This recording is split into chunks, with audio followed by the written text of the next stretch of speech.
சும்மா போண்டா போட்டிருக்கேன் friends. Evening அப்பா ஏதாச்சும் சாப்பிட்ணுன்னு சொல்லிட்டு கேட்டாங்களா, சரி பஜ்ஜி மாவு இருந்துச்சு. உடனே வெங்காயம், கருவேப்பிலை, அதுலேயும் மிளகாத்தூள் எல்லாமே மிக்ஸ் பண்ணி தானே ஃப்ரெண்ட்ஸ் இருக்கும். அதனால் வெங்காயமும் கருவேப்பிலை மல்லித்தலை போட்டு அப்படியே சும்மா குட்டி குட்டி போண்டா மாதிரி சுட்டுட்டேன் ஃப்ரெண்ட்ஸ். கேட்டாங்கன்னா உடனே ரெடி பண்ணி கொடுத்துருவேன், எதனாலும் சரி. பார்த்தீங்களா ஃப்ரெண்ட்ஸ், ரெடி ஆயிடுச்சு. அப்பாவுக்கும் சுட்டு கொடுத்தாச்சு ஃப்ரெண்ட்ஸ். இப்போ நான் டீ குடிக்க போகிறேன். டீயும் குட்டி குட்டி போண்டா மாதிரி போண்டா ஃப்ரெண்ட்ஸ்.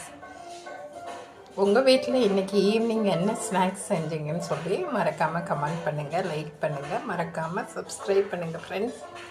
இப்படி தான் நான் வீட்டில் ஏதாச்சும் சாப்பிட்றதுக்கு ஸ்நாக்ஸ் எதுவும் வேணும்னு கேட்டாங்கன்னா உடனே வீட்டில் என்ன இருக்கோ அதை வச்சு உடனே ரெடி பண்ணி கொடுத்துருவேன் ஃப்ரெண்ட்ஸ்.